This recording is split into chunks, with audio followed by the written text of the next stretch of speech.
মৌসুমী সংসারে সবাইকে জানাই স্বাগত। শুভ সকালের অনেক শুভেচ্ছা, অনেক ভালোবাসা। আশা করি তোমরা সবাই ভালো আছো, আমরাও ভালো আছি। আজকে বুধবার, তো ঋষি সেরকম পড়া নেই, একটু দেরি করেই উঠেছি। তো উঠে কিছুটা কাজবাজ সেরে নিলাম, একটু চা বিস্কুট খেয়ে নিলাম। রান্নাঘরে এসে গেছি, মাংস নিয়ে এসেছি। তো মাংস দিয়ে কি বানাবো, এটা হচ্ছে আমি ভাপা বানালাম। তো ওটা যেহেতু আলাদা করে পোস্ট করব, ওটা তোমাদের সাথে আমি শেয়ার করলাম না।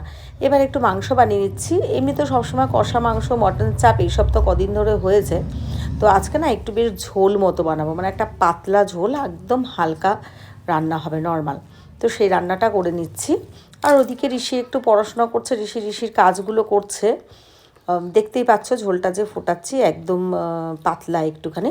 তো দুপুরে খাওয়া দাওয়া, ঋষির থালাটা গুছিয়ে নিলাম খাবারের। তো ঋষিকে খেতে দিলাম। ঋষি খাওয়া দাওয়া করে এদিকে রেডি হয়ে নিচ্ছে, আমিও খাওয়া দাওয়া করে নিলাম। তো খাওয়া দাওয়া হওয়ার পর ঋষি বললো, মা আমি একটু আঁকাটা নিয়ে বসি। তো আঁকাটা কমপ্লিট করেছে, তোমাদের সাথে শেয়ার করছি। ভালো লাগলে একটা লাইক আর একটা কমেন্ট করে দিও। একে তো শীতকাল, তার মধ্যে দেখো মেঘ যদি এরকম হয়, কার ভালো লাগে বলো। তবে হ্যাঁ, শুনছি বৃষ্টি আসবে করে। আজকে তো বুধবার, হয়তো কালকের মধ্যে বৃষ্টি নামতে পারে, বা আজকে ভোর রাত থেকে বৃষ্টি নামতে পারে। তো মেঘটা তো ভীষণ খারাপ। এখন তো 4টের জল দেয় আমাদের, এখন বলে নয়, মানে আমাদের জল দেয় যেরকম সকালে একবার, দুপুরে একবার দেয় 11:30 থেকে, আবার বিকেলে 4টের থেকে। তো 4টের জলটা তুলে রাখি, সেরকম একটা কাজ করি ওরকম নয়, কিন্তু ভাবলাম কি বাসনগুলো জমে যাবে, আবার তো বাসনগুলো রাখবো না, বেশ কিছুটা বাসন জমা হয়ে গেছে। তার জন্য বাসনগুলো একটু মেজে ধুয়ে গুছিয়ে নিচ্ছি। আর এই দিকটা এত ঠান্ডা না, মানে এমনি বেড়া দিয়ে আটকানো, মানে এটা একটা টয়লেটের সাথে, কিন্তু এই জায়গাটা বাড়তি রেডি করা আছে, বাসন টাসন মাঝেই কাঁচা ধোয়া করি সেরকমই। তো ভাবলাম যাক বাসনগুলো ধুয়ে নিই। এবার ঋষি, আমি মেজে ধুয়ে গামলির মধ্যে ভরে ভরে দিচ্ছি, আর ঋষি কিন্তু বাসনগুলো একটু তুলে রাখছে, গুছিয়ে দিচ্ছে। তো ঋষি আমাকে একটু হেল্প করে দিল। ভাবলাম কি রাত্রে ভাতই খাবো, যেহেতু মাংস ভাপা আছে, মাংস আছে।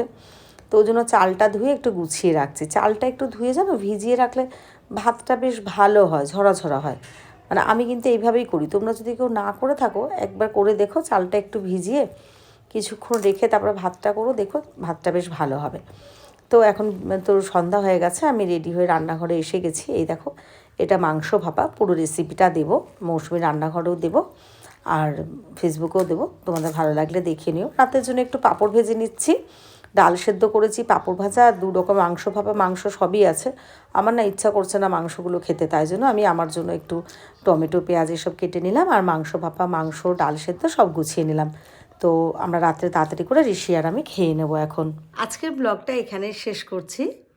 তো সবাই ভালো থেকো, সুস্থ থেকো, আমাদের পাশে থেকো, আর সবাইকে জানাই শুভরাত্রি। ভালো লাগলে একটা লাইক আর একটা কমেন্ট করে দিও। তোমাদের একটা লাইক আর কমেন্টে আমি অনেক উৎসাহ পাবো পরের ভিডিও নিয়ে আসতে। তো চোখ রাখো পরের ভিডিওতে।